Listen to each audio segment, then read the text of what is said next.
Y aquí está haciendo frío también, en Guayaba de Bagaces.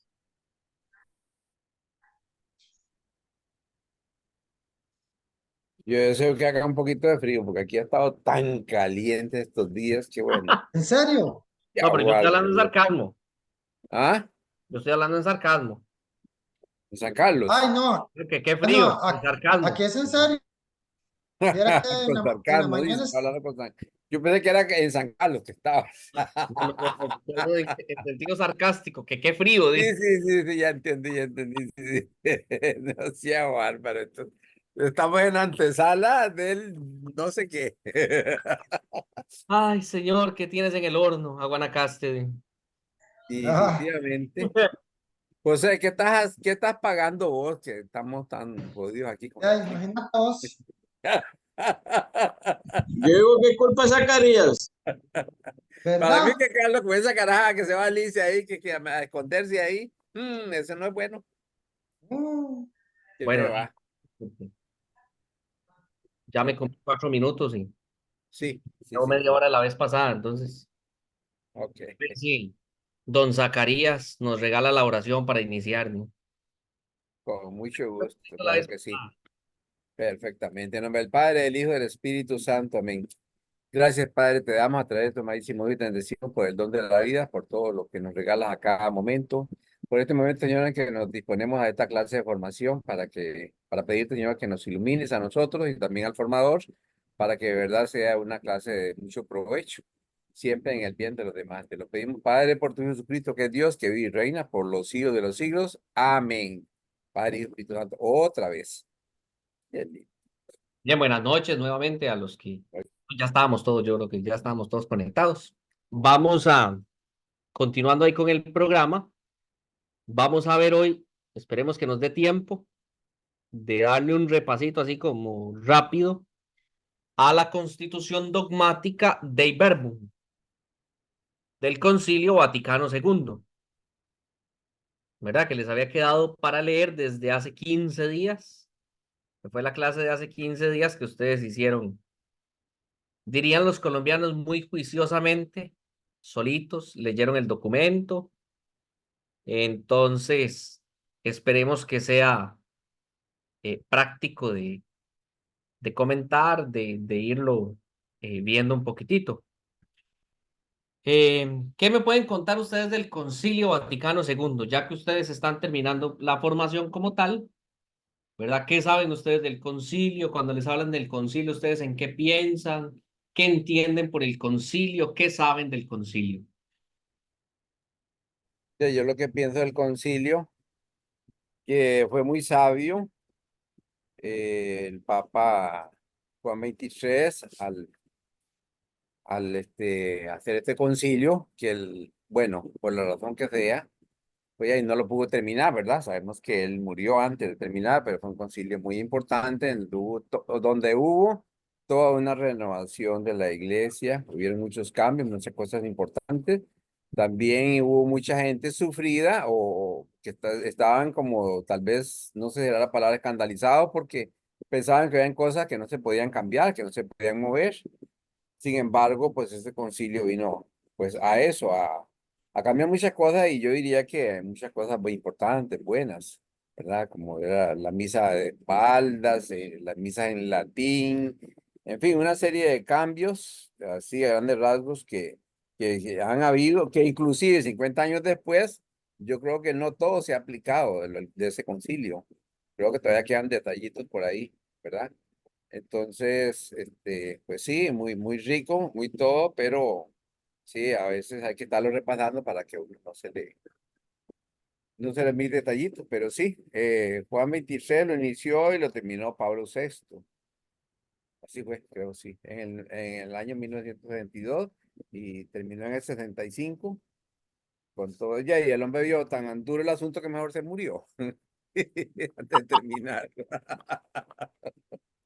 No sé, es decir, sí sé que puedo sacar mucho más, pero viera que yo tengo el cerebro hoy lo tengo tostado, ¿Cómo, sinceramente. ¿Ah? cómo así? Sí, sí, sí, con este clima que se ha venido estos días que estoy, pero de verdad, yo tengo, no es por nada, yo tengo un problemita de los riñones y viera que esto me ha estado afectando, pero montones, pero montones. Y yo me pongo a leer algo, cuando llevo 3 hojas ya me duermo, se me nubla la vista. Bueno, esa es una cuestión. Pero bueno, no me justifico, la verdad es que Bueno, es resulta algo. como ya lo decía bien don Zacarías, sí, está muy bien su apreciación, pero también recordemos un punto medular del concilio que nos permite verlo de una manera muy distinta. ¿Y cuál es el punto medular? Que el concilio se da cuenta del papel importantísimo que tienen los laicos en la vida de la iglesia, ¿verdad? Entonces ya inicia lo que tiene que ver con el servicio laical en la iglesia. Correcto, es muy cierto eso, ese detalle, claro. Entonces, porque antes estaba como que, por ejemplo, producto de que la celebración de la Eucaristía se hiciera en, en latín y ya ahora en la lengua vernácula, es decir, en la lengua propia de cada uno de los lugares, era como tener esa cercanía, ¿verdad? De que los laicos tuvieran mayor participación o una participación activa, consciente y plena de la celebración eucarística y de todos los sacramentos, ¿verdad? Entonces, el concilio, pues sí, vamos a encontrar una serie de documentos clasificados de diferentes maneras, decretos, declaraciones, que nos van a ir mostrando que no solo desde la liturgia, porque a veces nos quedamos solo con eso, porque casi que fue el cambio significativo a nivel visual, digámoslo así, ¿verdad? Como lo decía don Zacarías, de darle vuelta al Padre y ya que ya no nos celebre de espaldas, sino que celebre de cara al pueblo, que ya la misa sea en el idioma de cada persona. Ya ahí nos genera un cambio, pero el concilio busca de fondo hacer toda una serie de cambios, ¿verdad? Eh, y como ustedes lo saben, y si no lo saben, se los cuento, en el magisterio de la iglesia hay una jerarquía en la documentación. Entonces, yo no puedo decir que una carta que le escribió el Papa a los diáconos, por decir algo, tiene más peso que lo que pueda decir los documentos conclusivos de un concilio, ¿verdad? Entonces todo va en consonancia y esa jerarquía. Y ya vamos a ver la función que tiene el magisterio dentro de la iglesia. Por ahí don Marcos está levantando la mano. Cuénteme, don Marco, ¿dónde está? No, aquí está. Bueno, es que yo eso lo digo, la energía, no es, dice eso, pero las energías va de dirección a dirección, iglesia, jerarcal, Vaticano, Roma. Ahora la energía es buscando a la gente y una de las buenas cosas que pasó es los hermanos judíos son nuestros hermanos, ya no son los malos, ¿verdad? Como tenían muchos años. El otro es el ecumenical, ¿cómo se dice la palabra? Ecumenical, que ahora tenemos no solo católicos salvados y abriendo campo para relacionarnos en una manera como hermanos cristianos con, bueno, todo el mundo. Es grande, pero específicamente hermanos separados, los otros cristianos, ¿verdad? Ahora ya hay un vehículo, dirección, es lo mismo, la energía va del centro por afuera, incluyendo obviamente toda la gran parte de la iglesia que son laicos. Muy Ya. bien. Entonces, con esta introducción, vamos a entrar a la constitución dogmática de Verbum sobre la divina revelación, ¿verdad? El Dios que se revela. Es un punto importantísimo y casi que fundamental para nuestro curso homilético. ¿Por qué? Porque vamos a hablar de qué forma es que Dios se revela, vamos a ver toda esta constitución, porque tenemos que entender cuál es el idioma de Dios. Tenemos que entender cómo Dios ha querido revelarse para que nosotros continuemos como instrumentos haciendo actual y viva esa revelación. ¿Sí? Entonces, dice ahí el proemio, nada más iniciando. El Santo Concilio, escuchando religiosamente la palabra de Dios y proclamándola confiadamente, hace suya la frase de San Juan, cuando dice: os anunciamos la vida eterna que estaba en el Padre y se nos manifestó. Lo que hemos visto y oído lo anunciamos a ustedes, a fin de que vivan también en comunión con nosotros, y esta comunión y nuestra comunión sea con el Padre y con el Hijo Jesucristo. Dice, por tanto, siguiendo las huellas de los concilios Tridentino y Vaticano I, vean que hay una sucesión en los concilios.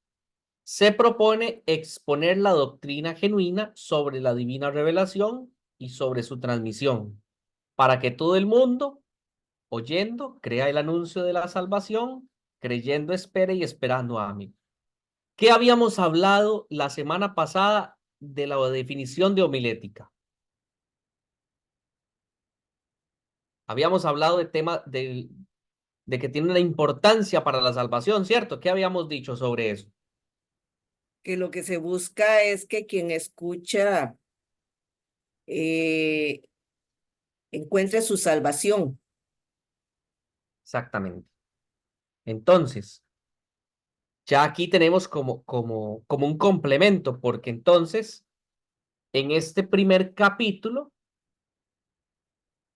nos va a hablar de la revelación en sí misma. Entonces, claro, el Dios que se revela, ahora resulta que vamos a ver cuáles son las pautas, cuál es el camino a seguir, y esa revelación que nosotros escuchamos nos lleva al camino de la salvación.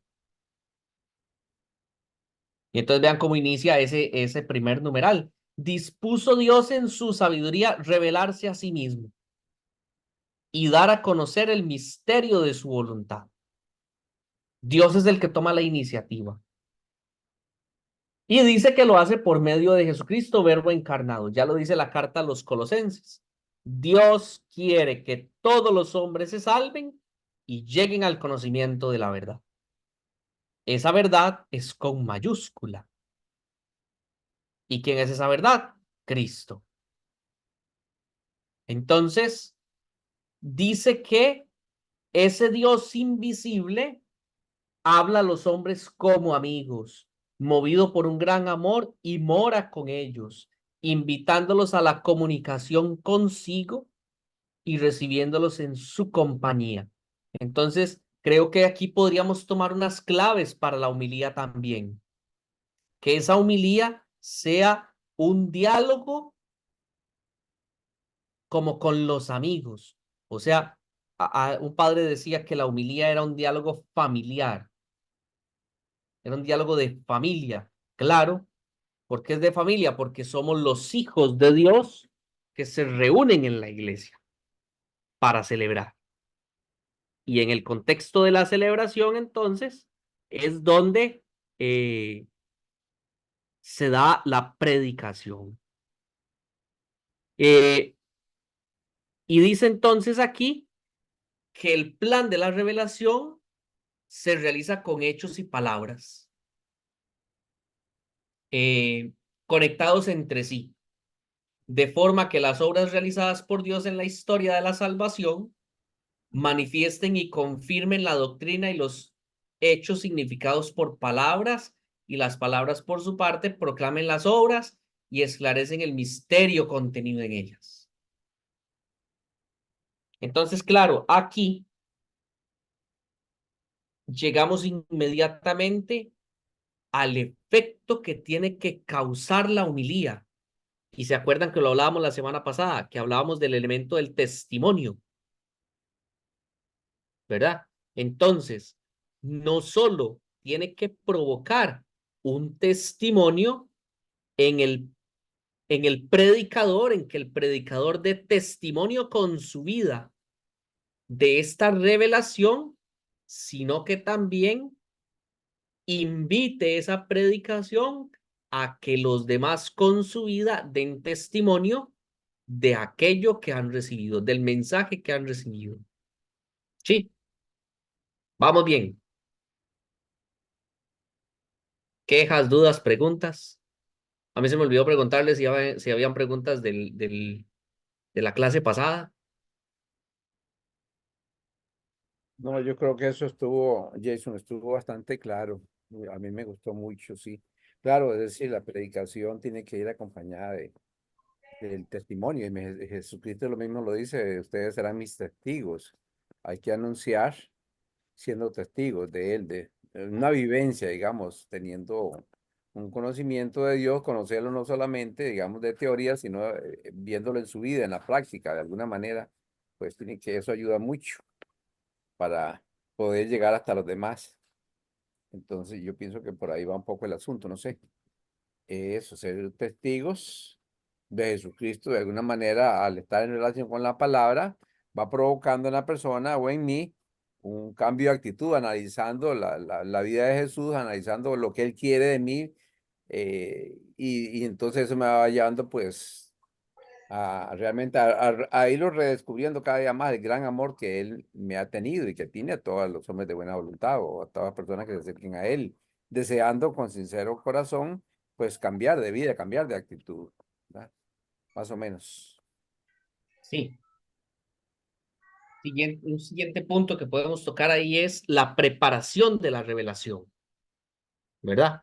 Entonces dice que Dios, nuevamente, ¿verdad? Tomando esa iniciativa, Dios creándolo todo y conservándolo por su verbo, da a los hombres testimonio constante de sí en las cosas creadas. Y dice que queriendo abrir el camino de la salvación sobrenatural, se manifestó, además personalmente, a nuestros primeros padres, ya desde el principio. Dice que después de la caída, alentó en ellos la esperanza de la salvación con la promesa de la redención y tuvo incesante cuidado del género humano para dar la vida eterna a todos los que buscan la salvación. Entonces vean que hablamos de una paternidad. Tendríamos que decir que la homilía también tiene que tener este tinte de paternidad. ¿A qué me refiero con este tinte de paternidad? Bueno, que cuando se realiza la homilía, ese diálogo, además de ser familiar, sea un diálogo, ¿cómo decirlo? Eh, ameno. ¿Cómo lo podemos decir de otra forma? Eh, que usted sienta la confianza o que usted sienta que está con una persona de confianza, que hay confianza entre las personas que hablan, ¿verdad? Que hay un cariño, que hay un afecto entrañable, que logremos comunicarle eso. Haya una comunión, Exactamente. más o menos. Pero en esa comunión tenemos que lograr que la persona pueda ver la ternura de Dios. Ya encontré el término exacto que quería darles a entender. Esa ternura de Dios que está con los brazos abiertos esperándonos. ¿Por qué? Porque actualmente, ¿qué es lo que dice la sociedad? Dios sí, iglesia no, ¿verdad? Es lo que se nos ha metido mucho en la cultura actual. ¿Y por qué Dios sí, iglesia no? Bueno, porque entonces resulta que nos hacemos un Dios a la medida, ¿verdad? Entonces, como usted no va a la iglesia y usted no escucha cómo tiene que ser su vida, cómo es el plan de salvación, cómo tiene que hacer las cosas, Entonces usted se hace un Dios a la medida. Y ese Dios a la medida, entonces usted, voy a decirlo así, lo manipula como usted quiere. Un Dios personal. Entonces, claro, cuando usted va a la iglesia, ese Dios personal no le calza con el único Dios verdadero. ¿Sí? Entonces ahí es donde la gente vive la vida loca, ¿verdad? Decía la canción de Trek, ¿verdad? Y entonces ya la gente hace sus desórdenes y sus cosas. Dicen, yo rezo, yo hago todo en mi casa, yo hago oración, yo hago buenas obras, yo soy una buena persona, pero yo no asisto a la iglesia. Mm, claro, es un Dios Es personal. una actitud, perdón, Jason, que te interrumpo, una actitud como fariseica, como fariseo. Yo hago tal cosa, todo esto, pero lo hago en mi casa y con eso De idolatría, no porque sé, no te, estamos revisando ajá, a Dios de un Dios distinto. ya, sí, correcto, sí, cierto. Un Dios a mi conveniencia. Ah, exacto. Jason, Sí. buenas noches, perdón por entrar tarde, pero venía de Hora Santa. Yo también venía a la hora santa, viera la carrera que me tuve que echar. Correcto, mi hermano, igual aquí. Entonces, de eso curiosamente conversaba ahora con un amigo muy cercano. ¿Será que hemos sido mal catequizados desde hace tiempo, en realidad, para no tener la conciencia ahorita de lo que realmente es ser católico o miembro de una iglesia y la responsabilidad que esto conlleva, Yo le respondería así. ¿verdad? Cuando, cuando yo empecé a ver la síntesis de teología moral en Colombia, el padre nos decía, aquí podemos hablar de un montón de cosas, podemos hablar de casuística, podríamos darle vuelta para todo lado a la teología moral, pero si usted sigue haciendo las cosas como las está haciendo, no le va a funcionar. Entonces nosotros nos quedamos así, ¿verdad? Entonces ya no es que nos ha entrado una moda, digámoslo así, desde hace mucho tiempo, en el que proponemos los preceptos y preceptos y preceptos y preceptos. Ahí sí va ahí sí cabería hablar de fariseísmo, De fariseísmo, ¿sí? ¿verdad? Porque normas y normas y normas y normas y normas, Ujú. pero no damos a conocer lo más importante. ¿Qué es lo más importante? La persona de Jesús. Sí. Entonces, a mí me gusta mucho eh, relacionar la relación con Dios como el amor entre una pareja, ¿verdad? ¿Por qué? Porque entonces, bueno, ya la otra vez se los explicaba, ¿verdad? Que uno toma la iniciativa y todo eso que le hablábamos la otra clase. Pero, ¿por qué vuelvo a retomar también un ejemplo así? Porque resulta que nosotros conocemos a alguna persona y ese amor puede llegar a ser tal que usted puede cambiar con el amor a esa persona. No Y sé a si eso, en su matrimonio o o en su vida de noviazgos pasados o en fin, ¿verdad? En su vida anterior. Pero sí pasa. O sea, la persona cambia, ¿verdad? Y la idea es, incluso para eso es el noviazgo, ¿verdad? Para que la pareja se conozca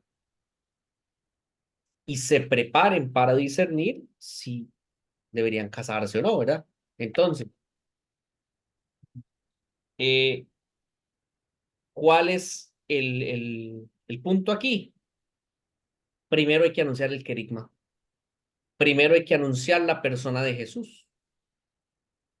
Cuando ya se anuncia la persona de Jesús, la persona conoce, ahora sí se le puede presentar a la persona los preceptos, los mandamientos, y la persona va a abrazar aquello por amor a Jesús. Sí, Sí, claro, y por eso decía, no me refería a la parte de que hemos sido mal catequizados en la parte, pues, que siempre podemos pensar, ¿verdad? Que catequesis que nos dan desde niños. Es precisamente por ese encuentro personal que tampoco propicio o persevero en ese encuentro personal con Jesús, porque ya, el anuncio casi que es desde el bautizo, ¿no? Pero mi parte que me toca, pues, esa parte la hemos dejado de lado. Y es curioso cómo se ha abaratado,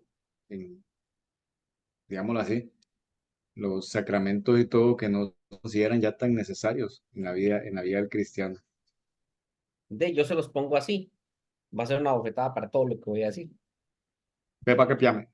Pero, pero, imagínense ustedes, vamos a ver. Hagamos el ejercicio y supongamos que ustedes y yo no somos de la Iglesia Católica, pero somos observadores de lo que sucede. Entonces usted dice, qué raro, esa gente se reúnen, se congregan, celebran, pero tienen este estilo de vida, ¿verdad? Entonces, la vida común y ordinaria no refleja esa pertenencia. Mm.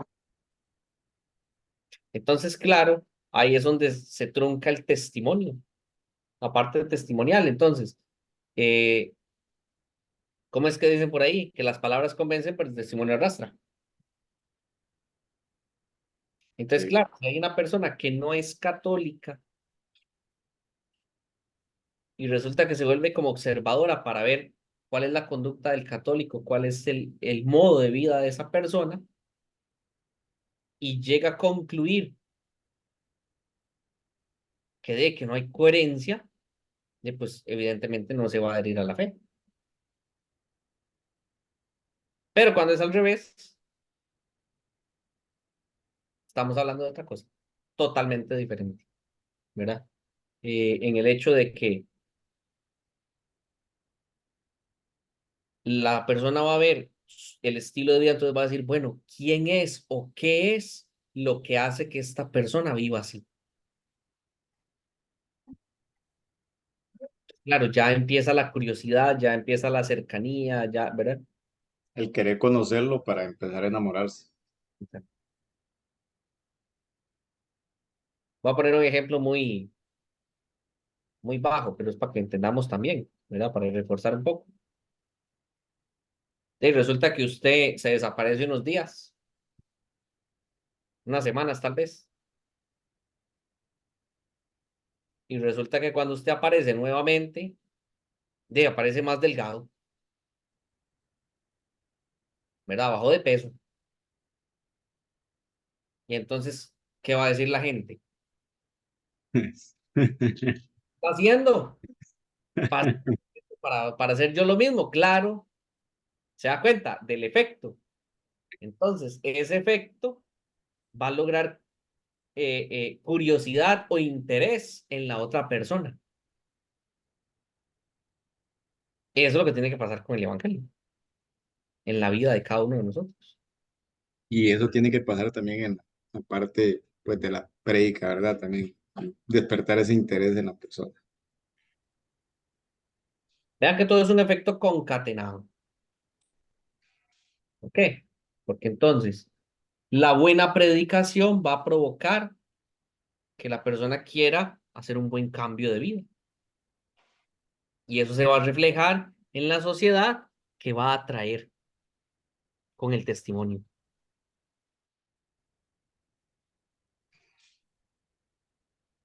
Sí, estamos allí.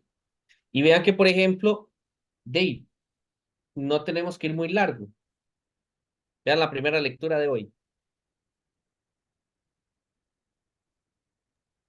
Lo sacaron del pueblo de Israel, vieron cómo el Señor se manifestó con las plagas, celebraron la Pascua, tuvieron las instrucciones de la Pascua, fueron sacados, liberados de la esclavitud y los dejan un momentico solos. Ah, ya cuando llega Moisés con un becerro de oro, con idolatría, ¿verdad? Dicen por ahí que el que no conoce su historia está condenado, propenso muy altamente a cometer los mismos errores. Eso es lo que dicen. Pero entonces veamos, por ejemplo, pensemos en nuestra vida normal.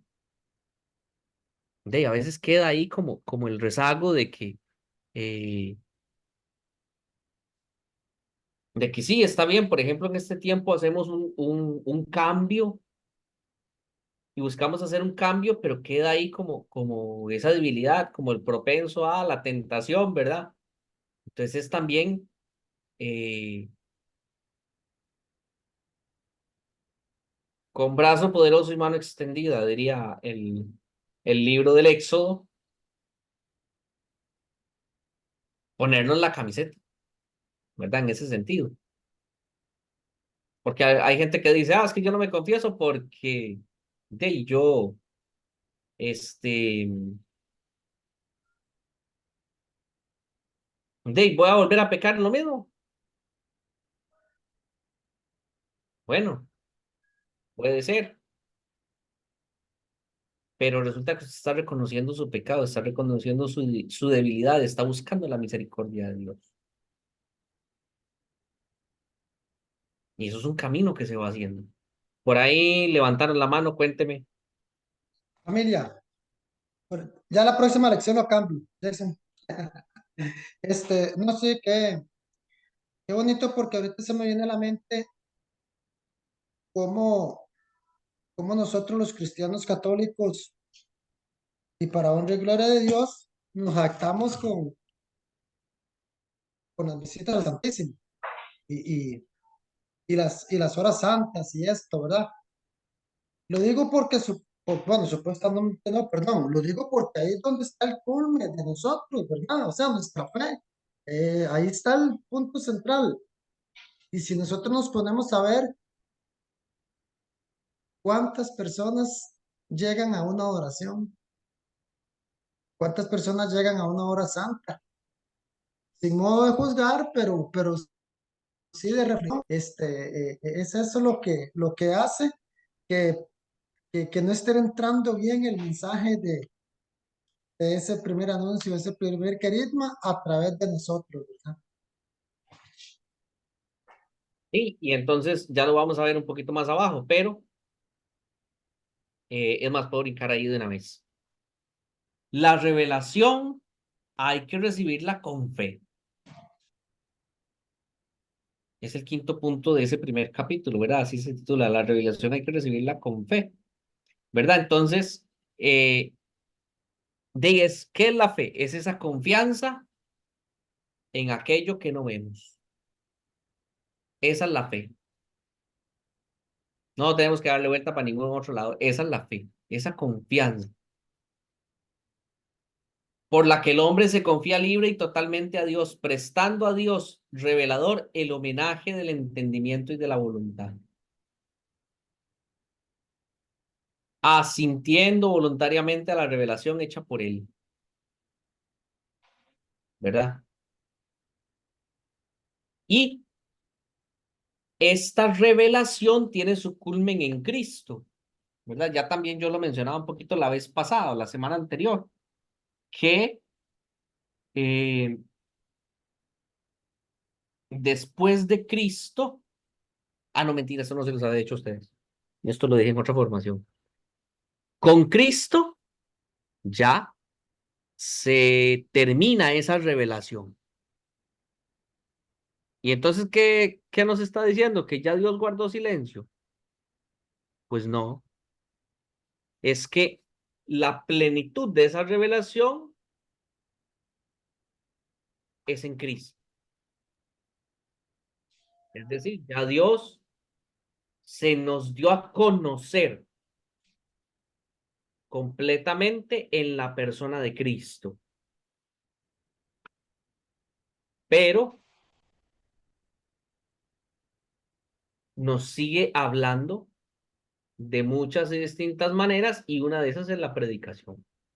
Por eso es que la predicación tiene que ir en comunión y estrechamente ligada a la palabra de Dios. ¿Para qué? Para que usted y yo no pongamos a la palabra de Dios a decir cosas que no dicen.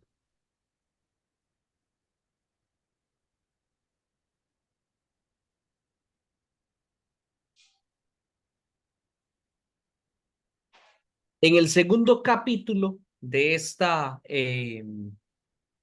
Constitución Dogmática de Iberbum, se titula como la transmisión de la revelación divina. Así es como se titula. Y entonces empieza a hablarnos ya de la tradición como tal.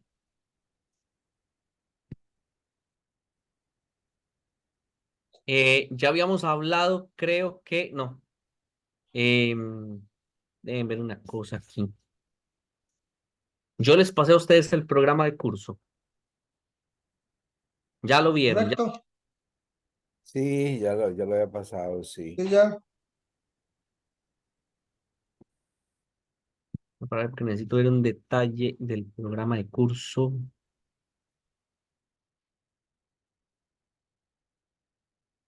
Y está, creo que es este.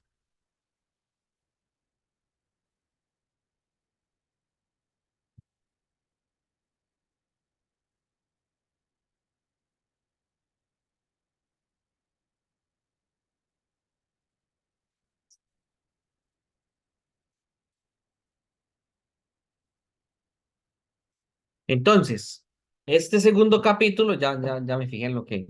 Sé que creí que tenía solo una clase para que viéramos este documento, pero tenemos dos. Entonces, nos va bien. Aquí en este numeral 7 dice ahí, dispuso Dios benignamente que todo lo que había revelado para la salvación de los hombres permaneciera íntegro para siempre y se fuera transmitiendo a todas las generaciones. Por ello, Cristo, Señor, en quien se consuma la revelación total de Dios, sumo, mandó a los apóstoles que predicaran a todos los hombres el evangelio, comunicándoles los dones divinos.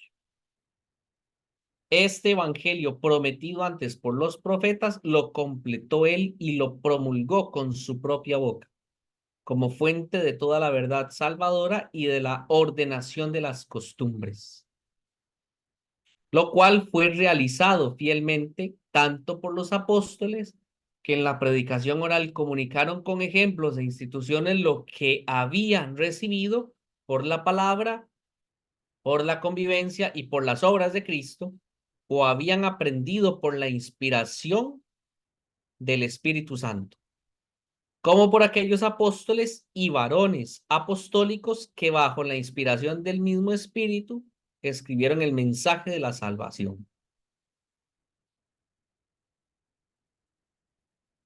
Vamos a ver,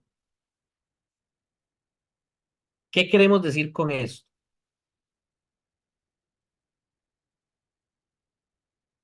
Vamos a hacerle una pregunta a doña Anita, que está por ahí, que le dio vuelta a las hojas ya. Anita, dígame una cosa, ¿usted cómo puede decir que usted fue testigo de algo?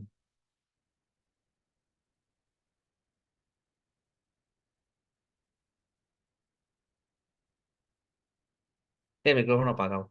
Sí,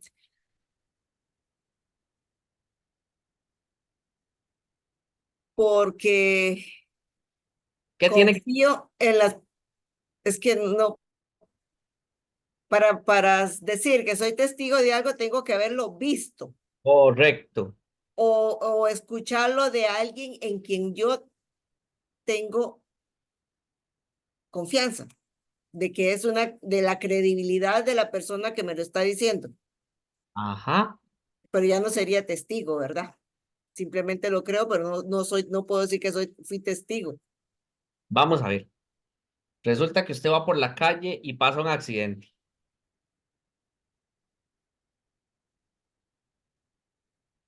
Usted puede decir que usted es testigo de ese accidente. Sí, ahí sí, yo con mis ojos vi. Entonces usted puede hablar de una vivencia. Vivencia, no necesariamente. Vi nada más, pero no lo, ¿Por qué no puede hablar de vivencia? porque no lo, de ahí, ¿no? A veces, como dice uno, yo pasé, vi y seguí mi camino. No ¿Sí? me, no me, ¿Lo vivió? no me involucré en eso, solo lo vi, pero no me involucré. Ah, muy importante eso. Entonces vean muy importante este detalle. Y es lo que vamos a tomar para hablar de este numeral 7. Una cosa es que lo que nos expone el numeral y es lo siguiente. Primero, se vivió todo. Primero, se hizo la experiencia. Después, se analizó, se contó. Entonces, ¿por qué a Anita le decía esta pregunta? Era con doble sentido, con doble intención, porque lo que ella me dice es muy cierto. Resulta que si usted no involucra la vida, ¿verdad? Ya me decía Daisy, yo pude haber visto el accidente, pero si yo no me involucro en la situación, fue algo que pasó de lado.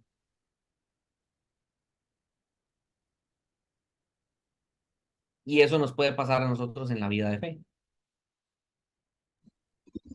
Us- Caballero, sí, es que si lo vemos así, reforzando ese punto que usted pone, ¿cuántas personas fueron testigos de la predicación de Jesucristo? Fueron testigos de su sacrificio, pero no sucedió nada en ellos. O sea, ellos de ahí no pasaron. no, ¿Cuántos? Todos fueron, digamos, romanos y todas las clases judías fueron testigos de, de, del misterio, el ministerio de nuestro Señor Jesucristo. Pero unos siguieron, otros lo tomaron de otra manera, lo rechazaron o simplemente no le tomaron ninguna importancia, ¿verdad? Y estuvieron ahí, fueron testigos. claro. Entonces, por ejemplo, en este año litúrgico que estamos leyendo el Evangelio de San Marcos, toda la segunda parte del Evangelio nos va llevando, nos va llevando, nos va llevando a un punto culmen y es al punto donde el centurión va a decir, verdaderamente este hombre era hijo de Dios. ¿Cómo se dio cuenta de eso? Porque se involucró en la escena, se involucró en el momento. Entonces, aquí es necesario saber que primero se vive la experiencia y más adelante se puede hablar del testimonio. Yo repito mucho y entonces ustedes me van diciendo si ya voy repitiendo cosas, pero yo no sé si yo les hablé a ustedes en la clase pasada de cómo se empezó a transmitir el evangelio, de qué fue lo primero que se empezó a transmitir, que fue el querigma, La resurrección del Señor. exactamente. Y a partir de ahí, entonces ya después empezaron a contar de los dichos y hechos de Jesús, pero eso fue lo primero. Por ejemplo, el libro del Éxodo tiene un ejemplo bellísimo para esto. Ustedes van a escuchar o vamos a escuchar el próximo Jueves Santo, o sea, de hoy en 15, si Dios quiere, que la primera lectura nos va a narrar cómo el Señor le da las indicaciones a Moisés para la celebración de la Pascua. Cómo tiene que ser el cordero, cómo van a comer el cordero, eh, ahí se me fue la palabra. ¿Qué descripción tiene que tener? ¿Qué requisitos? son necesarios para que el cordero que se va a sacrificar en esa Pascua se pueda sacrificar. Y entonces más adelante, la Sagrada Escritura nos cuenta que cuando el pueblo de Israel vuelve a celebrar la Pascua en conmemoración a aquel acontecimiento, el niño más pequeño de la casa ya se celebraba en familias. Entonces, el niño más pequeño de la casa preguntaba a la persona de mayor edad de la familia, ¿por qué esta noche es tan distinta a las demás noches? Y entonces empezaba la persona de mayor edad a contar, ¿por qué esta noche el Señor nos liberó de la esclavitud de Egipto? Éramos esclavos y ya empieza a contar toda la historia y cómo el Señor lo sacó de la esclavitud. Claro, entonces ya después va pasando más tiempo, más tiempo, más tiempo, más tiempo y se vuelve necesario ponerlo por escrito. Así es como nace la Sagrada Escritura. Entonces, tanto tradición oral como tradición escrita van juntos, ¿verdad? De eso sí tenemos que tenerlo muy presente. Yo creo que ya yo lo había dicho en la clase pasada. Tradición oral y tradición escrita van juntos, porque no podemos, ya lo dije, poner a decir a los textos sagrados cosas que no dicen, ¿verdad? Porque ante todo es palabra de Dios. Y entonces esta tradición oral, perdón, esta tradición escrita se refuerza con la tradición oral, ¿verdad? Que es aquella que se ha transmitido desde los apóstoles hasta nuestros días.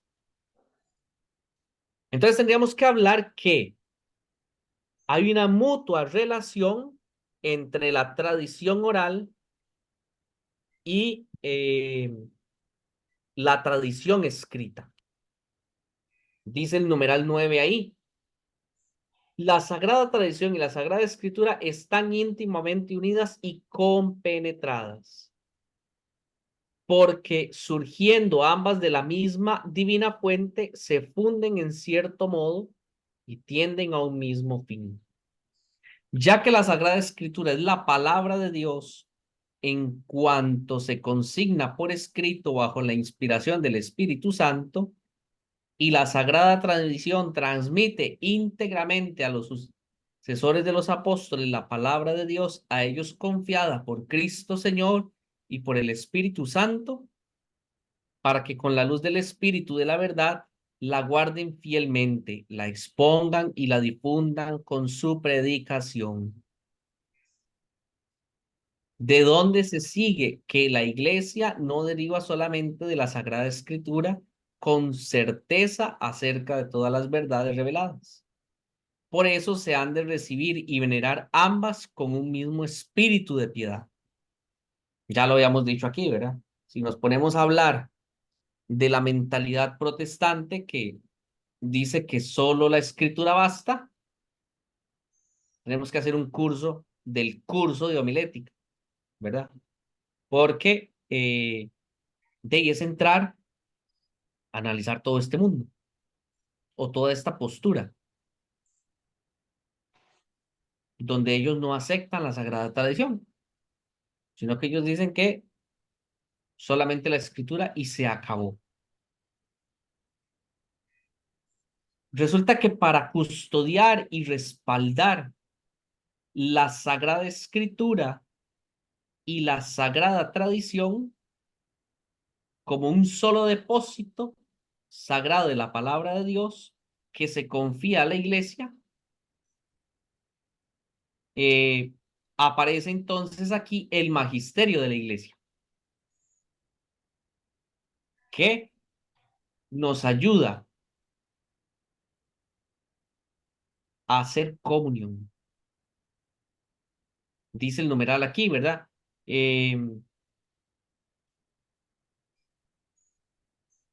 El depósito, a ver, ya me perdí. La sagrada tradición y la sagrada escritura constituyen un solo depósito sagrado de la palabra de Dios, confiado a la iglesia, fiel a este depósito, todo el pueblo santo, unido con sus pastores en la doctrina de los apóstoles y en la comunión, persevera constantemente en la fracción del pan y en la oración. De suerte que prelados y fieles colaboran estrechamente en la conservación, en el ejercicio y en la profesión de la fe recibida. Pero dice aquí, el oficio de interpretar auténticamente la palabra de Dios, escrita o transmitida, ha sido confiado únicamente al magisterio vivo de la Iglesia, cuya autoridad se ejerce en el nombre de Jesucristo. Este magisterio evidentemente no está sobre la palabra de Dios, sino que la sirve. Es decir, el magisterio de la iglesia es servidor de la palabra de Dios. Enseña solamente lo que se le ha confiado por mandato divino y con la asistencia del Espíritu Santo. La oye con piedad, la guarda con exactitud y la expone con fidelidad. Y de este único depósito de la fe saca todo lo que propone como verdad revelada por Dios que se ha de creer. Dice aquí entonces que es evidente, por tanto, que la sagrada tradición, la sagrada escritura y el magisterio de la iglesia, según el designio sapiencísimo de Dios, están entrelazados y unidos de tal forma que no tiene consistencia el uno sin el otro y que juntos, cada uno a su modo, bajo la acción del Espíritu Santo, constituyen eficazmente a la salvación de las almas. Cuénteme, Anita. No, es que ahora que estaba pensando que la tradición oral y la tradición escrita en realidad no son paralelas y de la escritura fue muchos años, siglos después que se inició con la Sagrada Escritura. Entonces, la fuente de la Sagrada Escritura es la tradición, Sí. ¿verdad? Con eso de que usted dice que para los hermanos separados es solamente la Sagrada Escritura, pero el fundamento de la Sagrada Escritura fueron la tradición oral. Pero ¿quién les explica eso a ellos, verdad? Sí, que ellos dicen que los escritores de la Sagrada por inspiración, solo por inspiración del Espíritu Santo. Pero no, ellos escucharon los testimonios o la tradición oral, porque no todo, y hasta la fecha, digamos, gracias a Dios, pues, hubieron quienes recopilaron todo eso, pero no fueron muchos los testigos presenciales, como dirían los abogados del acontecimiento de la pasión del Señor.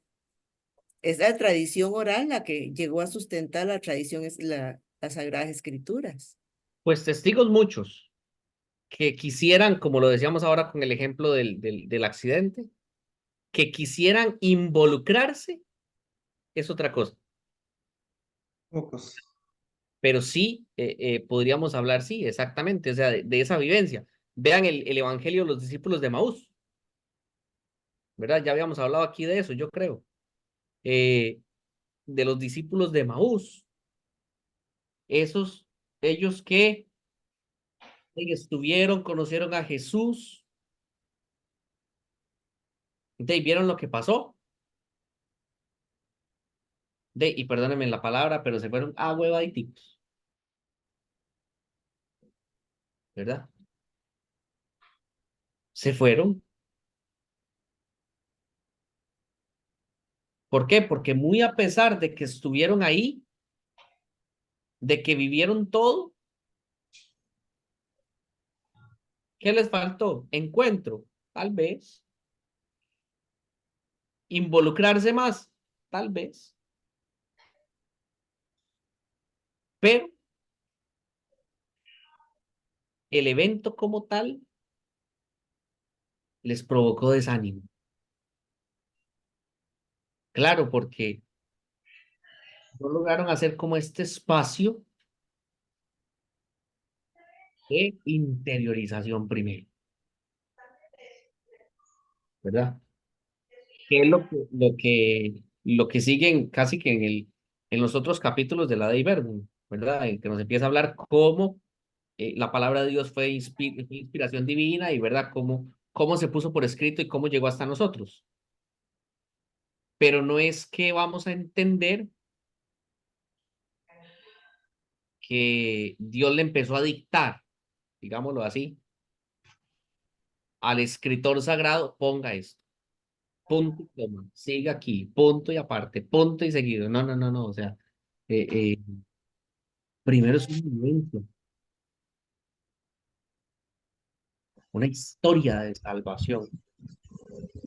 Y eso, De hecho, yo creo que ninguno de los que escribió pensando que lo que él estaba escribiendo iba a ser después declarado como eh, palabra de Dios. No, no lo escribían como eso. O sea, sabemos que los evangelios fueron iniciativas de ya fuese de apóstoles o de eh, seguidores de los apóstoles, ¿verdad?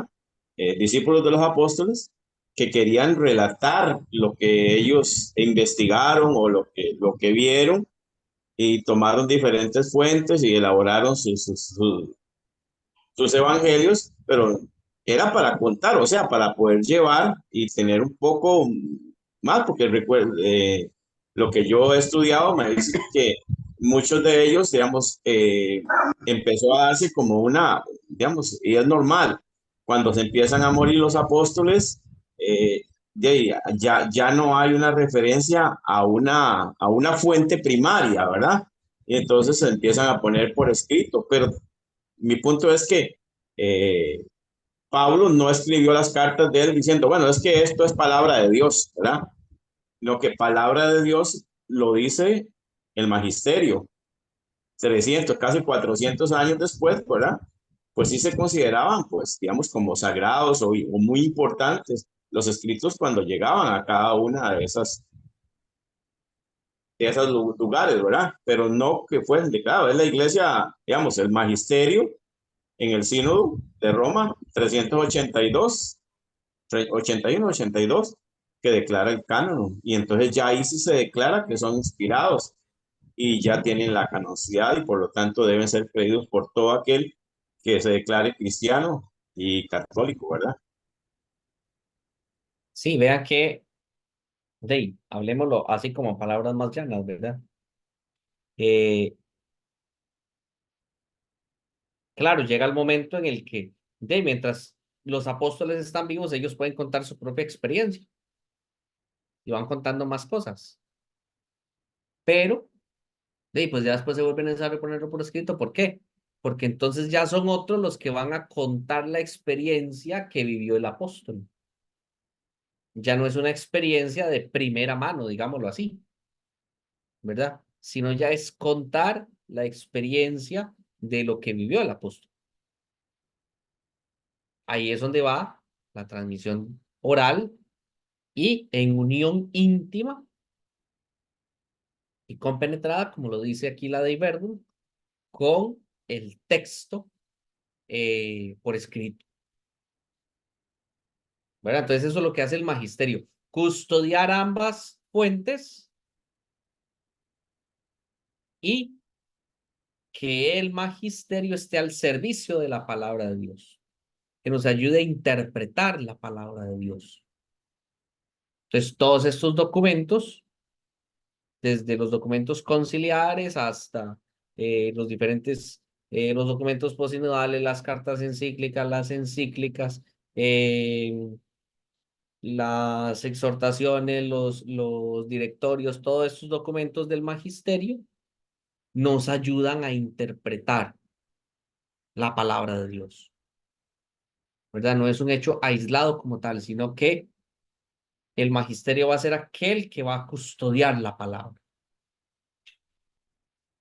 Ahora bien, de lo que ustedes leyeron hasta el capítulo 2, alguna cosa que les haya quedado por ahí, alguna inquietud, ¿Alguna queja, pregunta, inconformidad? Como para que nos vaya quedando claro ya esta eh, primera parte.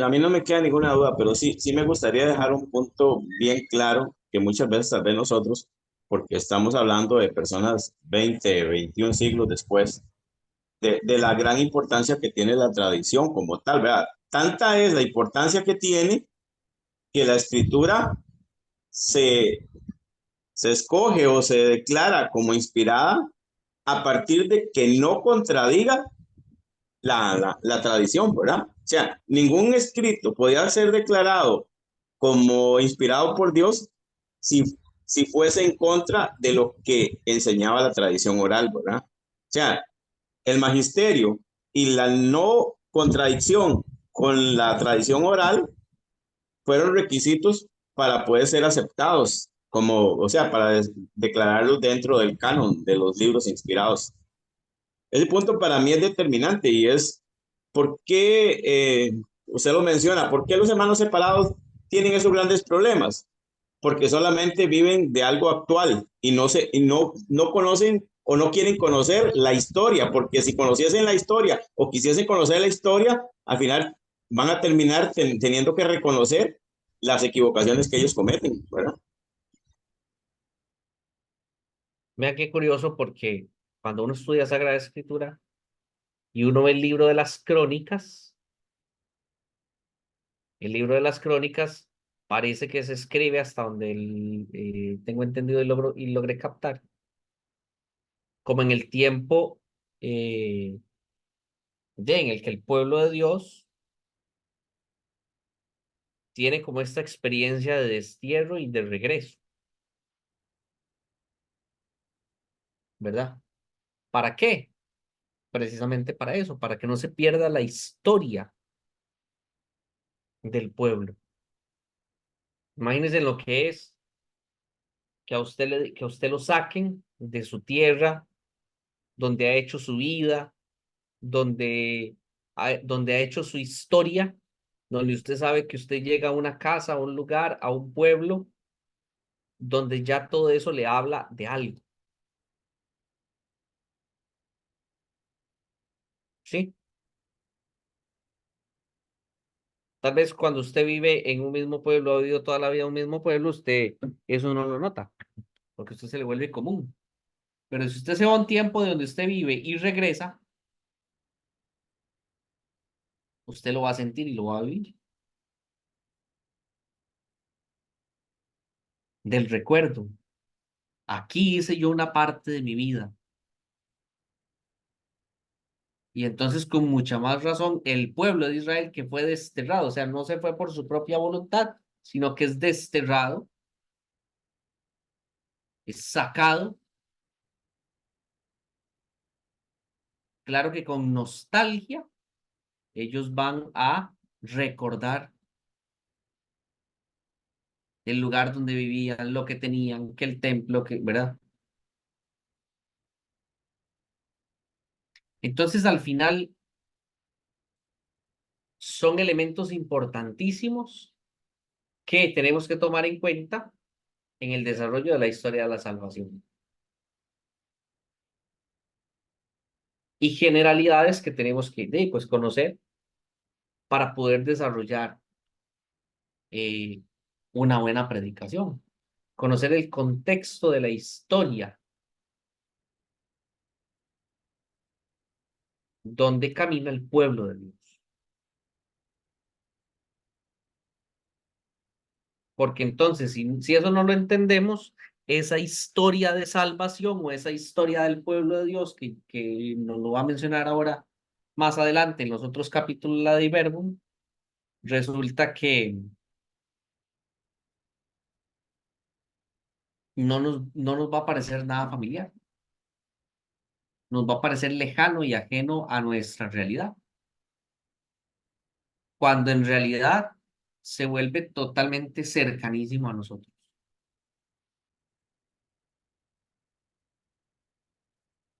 Vuelvo otra vez al ejemplo de la lectura de hoy. No sé si estuvieron en misa hoy o por lo menos pudieron ver los textos de hoy. La primera lectura, ¿verdad? Eh, Moisés está en el monte Sinaí recibiendo las tablas de la ley. ¿Y qué le dice a Moisés? Baja, lo va a decir en otras palabras. Anda a ver lo que Póngale orden. Póngale orden a esa gente. están haciendo aquellos. Y no solo eso, nos encontramos en el libro de Éxodo, ¿verdad? También nos encontramos más, ¿cómo decirlo? Más ejemplos de la desobediencia o de las caídas del pueblo de Israel. Así, recién salidos de la esclavitud. Entonces, ¿de cómo nos cuesta? ¿Cómo nos cuesta a nosotros entender eh, que Dios lo que hace por nosotros lo hace por amor?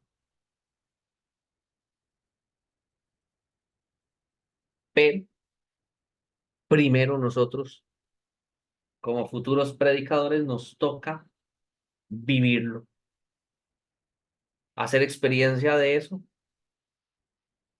para poder mover el corazón de los demás. Esa es la cosa.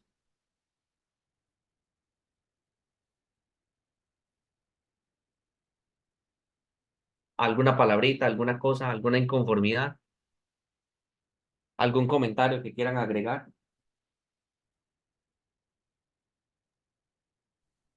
Y yo le añadiría cómo no traerlo a la realidad, ¿verdad? Eso que usted comenta, el pueblo de Israel y la rebeldía y la dureza de pueblo de cabeza dura, dice también el texto, que, que es el diario vivir de la humanidad de aquellos tiempos y en la actualidad. Entonces es algo que es algo que se actualiza, es algo que nos debe interpelar y que nos debe pues motivar también. La enseñanza que a mí me queda de esta primera lectura puede ser el poder de intercesión de este hombre, de rogar por estos que estaban realmente haciendo aberraciones en contra de Dios, pero que por su clamor ante el Padre Celestial, pues el Señor decide no eliminarlos, porque eso era lo que el Señor quería. Entonces, pues cómo no hacerlo o traerlo a la realidad y podernos vislumbrar nosotros ahí en ese pueblo rebelde, ¿verdad? Que ahorita me imaginaba eso que vos decías, recién saliditos. Me venía a la mente como cuando uno vive la experiencia de un retiro espiritual y está recién salidito de ese encuentro y ahora sí va, viene con un fuerzón y toda la cosa, y que sale, te va hasta flotando en el aire, levitando. Y al poquito rato, pues ya ahí estamos pues siendo infieles, ¿verdad? A lo que nos encontramos en ese. Entonces, pues sí, yo le añadiría eso, ¿verdad? Que cómo no traer a la realidad estos textos diarios, porque bendito magisterio, ¿verdad? Que nos propone un texto para todos los días, para nuestra salvación. Y Mira qué que importante, perdón, no, que qué importante actualizar eso de que actualmente la idolatría que vivimos definitivamente, cómo nos está causando tanto daño de violencia. Veámoslo aquí nomás en nuestro país, esa idolatría hacia el poder y el dinero y las posesiones y todo eso. Es una idolatría que no es que no nos hacemos imágenes de animales que comen pasto, pero sí esa ansia de poder y de dinero lleva a la perdición a esta sociedad en que estamos ahorita, y como el poder de intercesión, de que definitivamente hay que orar mucho para que realmente la juventud especialmente no se vea tan capturada yo digo que tantas esas bandidas novelas de narconovelas y el comercial, el comercio, hasta uno, yo a veces estoy viendo un anuncio, ay, qué rico comer esa hamburguesa, y ya a la primera voy y me busco una hamburguesa de los, ¿cómo es? Arcos Dorados, porque la presentan tan bonita, y a la verdad va uno y la compra y no, ni igual, ni sabe igual, ni se ve igual. Y así le pasa a esta gente que se ve vislumbrando, pues se deslumbra por todas estas cuestiones que ofrece el momento ahorita, la corrupción, el narcotráfico. Ahí va a hablar alguien más, me pareció. Sí, recordaba yo las clases de Biblia del padre Félix. Y es algo que, bueno, que yo creo que son ideas equivocadas a veces que uno tiene y que uno cree que el pueblo que salió de Egipto era un pueblo que creía en Yahvé al 100%. Y eso no es cierto. Es un pueblo que se empieza a formar y propiamente el chavismo se da después, ¿verdad? Con el tiempo. Pero eso era lo que ellos habían aprendido, eso era lo que se vivían en todas las civilizaciones con las que ellos tuvieron contacto y con las que ellos se relacionaban. Eso era, como decía Pérez, más bien lo lógico para estas personas de esas culturas era tener un montón de dioses y no un solo Dios. Vamos, la idea de un solo Dios y un Dios que no tenía imagen, o sea, es algo chocante con lo que esos pueblos conocían, sabían y practicaban, ¿verdad? De hecho, por eso es algo muy difícil llegar a creer que mientras todos los demás pueblos tenían un Dios para cada cosa, que Israel iba a tener que tener un solo Dios y un Dios del cual ni siquiera se podían hacer una representación porque no, ese Dios no tenía nada que ver con los dioses que los otros pueblos representaban, ¿verdad? Y nosotros se nos forma la idea de que salieron 400,000 y que todos eran devotos totalmente, eran devotos de creyentes en Yahvé y que hacían la voluntad de Dios. Y sabemos siempre que quienes realmente practicaron y siguieron el camino fue un resto, siempre por eso se habla del resto, ¿verdad? De unos poquitos, porque la mayoría era igualitico que nosotros, ¿verdad? Sabemos y andamos por donde queremos y no por donde Dios quiere que andemos, ¿verdad? O sea, la historia de Israel es la historia de cada uno de nosotros, ¿verdad? Sí, con respecto a eso, un día nos decía un padre en un retiro espiritual, cuando usted tome un texto y hable de Israel, a no ser de que usted se llame Israel, cámbiele el nombre de Israel y póngale su nombre, decía el padre, ¿verdad? Y claro, tiene toda la razón, ¿verdad? ¿Por qué? Porque de la historia del pueblo de Dios, nosotros la volvemos a vivir. Nosotros volvemos a pasar por ahí. Quiero un ejemplo. El pueblo fue liberado de la esclavitud del pecado. Usted fue liberado de la esclavitud del pecado en el bautismo.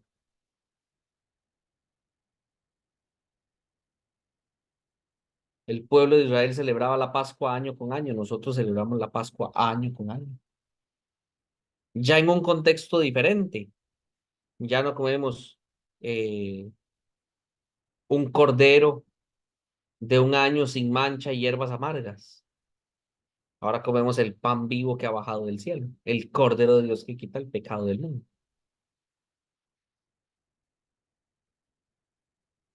Más bien dichosos nosotros que nos tocó vivir en esta época o en esta parte de la historia de la salvación. Pero, ¿cómo cuesta también, verdad? Al igual que el pueblo de Israel, entender. Al igual que aquellos que fueron contemporáneos con Jesús, entender, acogerlo, Hay gente que se ha dejado decir, qué bonito debe haber sido haber vivido en el tiempo de Jesús, haber sido contemporáneo con Jesús, pero no van a misa, no participan de la Eucaristía y entonces, Y eso, ahora que usted comentaba eso, yo creo que como que esa situación ha sido desde nuestros primeros padres la desobediencia hasta el día de hoy siempre pasa eso. Y, el mismo Jesucristo lo dice. Jesucristo dice, ustedes no vienen detrás de mí porque creen en mí o porque están convertidos o porque la palabra les lega, sino porque ustedes están comiendo. Están comiendo y bebiendo de gratis. Ustedes no están haciendo otra cosa. Ustedes, y ya cuando vemos en el momento en que él comienza a hacer ese escrutinio con la gente, que dicen la gente que soy yo, quien dice, ¿qué dicen de mí? Y ya cada uno da su respuesta y al final Pedro dice, tú eres el Mesías, el Hijo de Dios. Ahí pues eso es algo muy importante. Pedro quizás realmente en ese momento no sabe ni lo que está diciendo, pero Jesucristo se lo dice, eso te lo ha revelado mi Padre, no te lo ha revelado ni la sangre ni la carne, bienaventurado eres tú, Pedro, ¿verdad? Entonces, como que siempre hay una inclinación a vivir como la chanchita cuando se lava, pero después volvemos otra vez a lo mismo. Es una cuestión ahí bien fregadilla.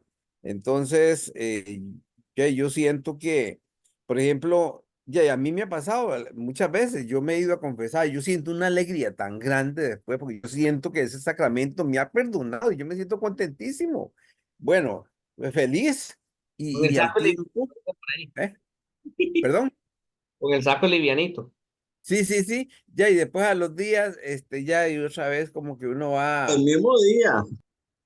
ya va empezando uno con cuestiones raras ahí, toda esa cuestión, pues, pues, yo me confesé de esto y ya yo, según yo, ya esto, pues era ya materia olvidada, pero no, de verdad que el Señor es sabio al decirnos que 70 veces 7 le dirá Pedro, hay que perdonar, porque en realidad hay que dicha que puede ser así, porque no hay que atenerse a eso, pero imagínense que a nosotros nos invitan a eso, a de verdad dejar esa vida, y claro, es por nuestro bien, pero pues, puchica, el demonio a veces uno le echa la culpa al demonio, pero a veces la juega el bandido. Y uno no se da cuenta está otra vez pensando en cómo arreglar el asunto otra vez, porque ya ahí, si me muero esta noche o me enfermo o me pasa algo o quedo por ahí como un vegetal, que tortón, ¿verdad? Y tengo una cosa bien gruesa ahí. Entonces, realmente, de ahí decía la palabra de hoy, usted mismo lo decía en esa lectura que creo que es del Éxodo, la dio, que decía, este es un pueblo de dura cerviz, o sea, dura cabeza, que no querían entender. Habían visto cosas de Dios importantísimas, pero no las valoraban, no se sentían agradecidos. Ya vemos ahí lo de los 10 leprosos. Eran 10 leprosos, les dije, Cristo, váyanse a presentar al sacerdote para que les dé la penitencia ahí, digamos, lo que tienen que, según lo que Moisés prescribe, que tienen que hacer. Y solamente uno se sintió tan agradecido que solamente uno, que era un extranjero, volvió a darle la gracia al Señor. Y el mismo Jesucristo le dice, ¿y los otros 9 dónde están? Es decir, somos así, somos demasiado mal agradecidos con el Señor, porque de verdad que Él nos ha comprado a precio de sangre y a un precio tan durísimo, tan serio, tan bárbaro que de verdad que solamente Él podía hacer eso. Y lo sigue haciendo y ahora dirá al Padre, perdónalo porque sí saben lo que están haciendo y lo siguen haciendo. Es duro el asunto, sí, pero ya esperemos que el Señor no se canse de estarnos llamando, yo en especial, digamos. Bien. Bueno, nos quedan 8 minutos, entonces cambiando un tema por otro, así como más administrativo. Ahí les había pasado yo, no sé si lo vieron, el programa de curso, ¿verdad? Que me hacía falta como definir algunas cositas, ya está listo. Ya hablé con la persona que nos va a ayudar con las técnicas para hablar en público. Ya me dijo que sí, lo que tengo que ponerme de acuerdo con la persona como tal es que vamos a trabajar. Entonces quedamos así. En la próxima clase, que sería el martes, veríamos Terminaríamos de ver el documento de la Dei Verbum el día de San José, el próximo 19 de marzo. No sé si les queda cómodo, si hay alguno que tenga alguna situación ahí por alguna celebración de San José.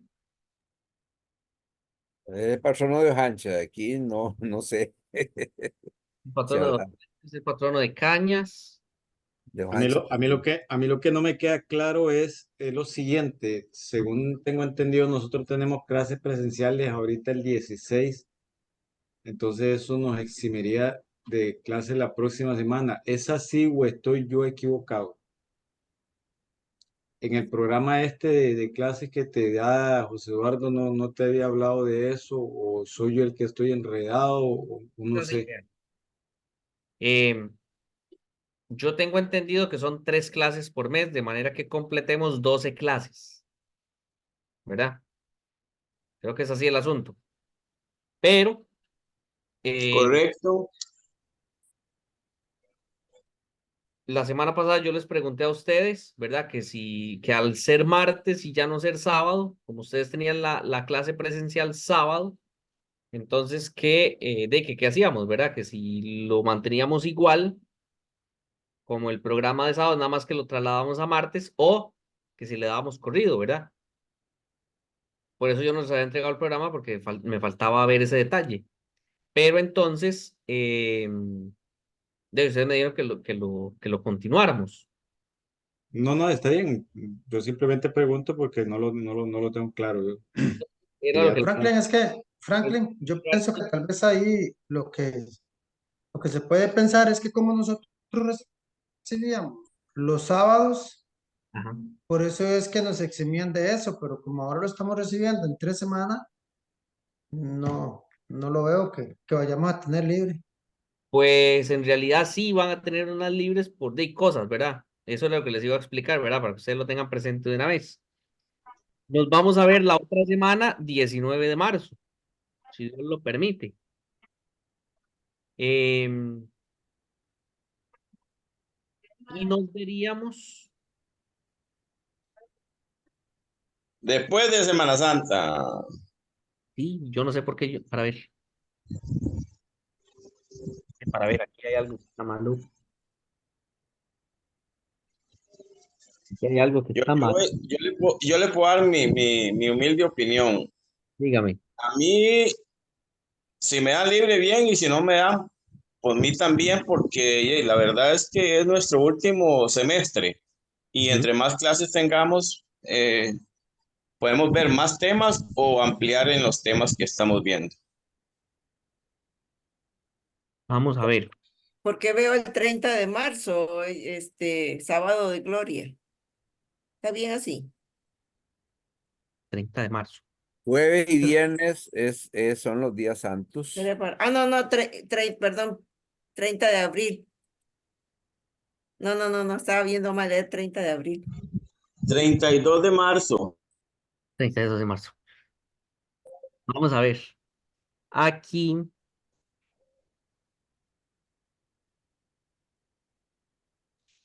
ok, el martes santo, que nos veríamos el martes santo, pero cuando no nos vemos es el 2 de abril.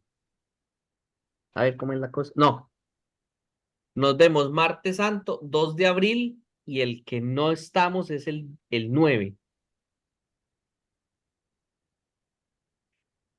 No aparece el 9 ahí en la lista. Y no aparece. El 9 no tenemos clase. Resulta que yo soy parte de la Comisión Diocesana de Comunicaciones de esta diócesis. Entonces, me acabo de encontrar que el 2 de abril eh, hay reunión con la Comisión Diocesana, igual que este martes que pasó. Entonces, la propuesta sería que movamos esa clase del 2 de abril para el 4, jueves. Sería en la octava de Pascua. ¿Están de acuerdo? La tendríamos jueves, no martes, sino No, por mí no hay ningún problema. Igual, yo aquí en la casa o en el trabajo, si es en la tarde, casi siempre puedo. muy bien. Sí, Entonces, de mi parte también está bien. sí, porque estas reuniones, a mí me da susto dejar la clase a esta misma hora y de que no me dé chance de llegar y que nos conectemos y ya ustedes están preparados para recibir la clase y demás, y entonces eh, nos cuesta más ponernos de acuerdo. Entonces, vamos a ver.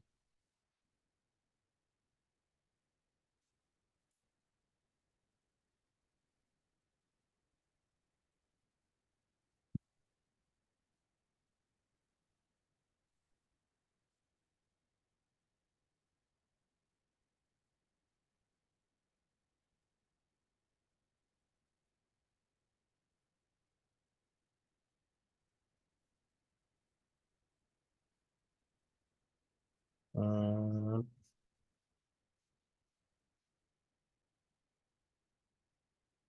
Me voy a confesar con ustedes, yo creo que ya me di cuenta qué fue lo que hice. Yo guardé el programa en PDF y no lo guardé en Word para editarlo.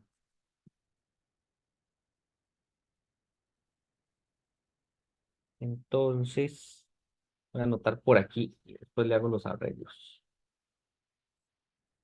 Entonces, la clase del 2 de abril sería el 4 de abril, jueves 4 de abril. Después tendríamos, la próxima clase sería el 16 de abril y el 23 de abril y el 30. Luego, en mayo, vean que brincamos al 14 de mayo. Y la razón es porque en esta parroquia la patrona es la Virgen de Fátima. Entonces la parroquia estaría en la novena a la Virgen de Fátima y pues obviamente, si yo estoy prestando mi servicio aquí en la parroquia, pues hay que atender a los padres y estar en la novena y el corre-corre de las fiestas y esto. Y entonces, eh, para no tener que decirles que tenemos que cancelar la clase o que no nos vamos a poder conectar a último momento, entonces de una vez quitamos esa fecha, ¿verdad? Entonces el 7 no tendríamos clase, brincaríamos al 14 de mayo. Después tendríamos clase el 14, el 21 y el 28. Y en junio nos veríamos el 4, el 18, porque el 11 yo tendría reunión de comunicaciones. Entonces, aquí yo les pregunto lo siguiente. Nos vemos el 4 y el 13 de junio. Ay, 13 de junio es el día de San Antonio. Es la patronal de la diócesis. Ustedes tienen clase viernes también, ¿verdad? Los viernes tienen clases. Entonces no es así, hay que dejarla así, porque lo que les iba a decir era que, ¿y los lunes qué tienen ustedes? Derecho, ¿verdad? Con el padre José Eduardo, sí. Mm,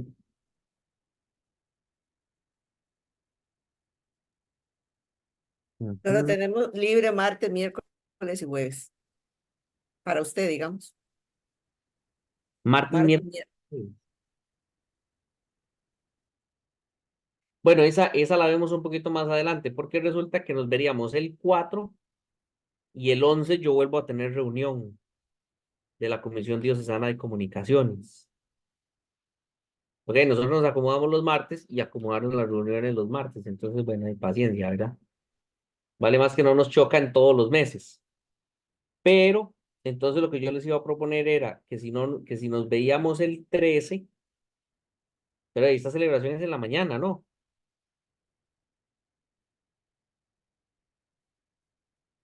La de San Antonio, supongo que es en la mañana. La fiesta patronal de San Antonio en Catedral.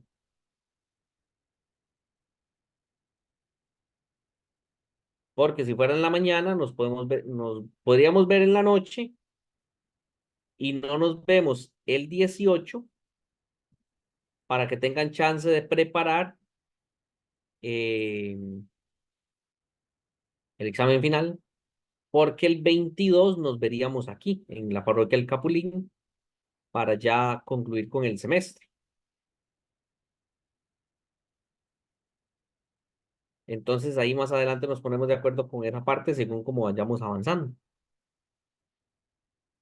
Usted lo consulta, lo ve bien y, no, sí, como usted dijo, si es en la si es temprano en la tarde, ya se puede, pero usted lo analiza ahí. En la mañana, me parece que es en la mañana.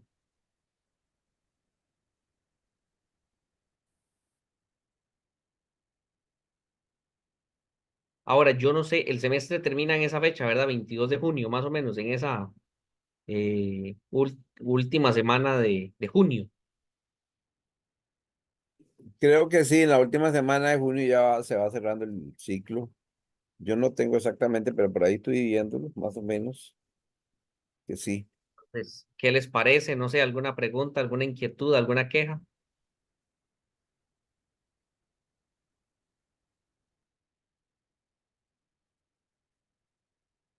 Bueno, dicen que el que calla otorga. Entonces, No, yo diría que usted ahí está bien, ya tenemos el programa y las fechas, si ahí tiene que moverlas, de ahí por lo menos, qué sé yo, unos 2, 3 días antes, a quien tiene que informarle es al compañero Marcos, que es el que hace la programación y él nos informa en los diferentes chats que tenemos. Con quien tiene que comunicarse primeramente es con Marcos para que nos haga llegar la información y después, si algunos no pueden participar por alguna otra actividad, pues la ventaja es que quedan grabadas para mm, poderlas repasar y poderlas ver los que no hemos podido asistir en el horario que usted está dándola. perfecto. Ujú. Entonces, porque si no estamos todos en alguna fecha, no por eso no vamos a recibir la lección. Ahora, dígame una cosa, en cuanto a la hora, ustedes pueden lo más temprano a las 7. 7. Ujú. Muy bien, está bien, entonces quedemos así. Ahí algún cambiecillo, alguna cosa lo vamos viendo en el camino. Yo voy a ver si ya en esta semana termino de ponerme de acuerdo con las personas que nos van a ayudar con ese último tema de las técnicas para hablar en público.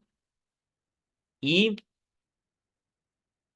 yo creo que estaríamos.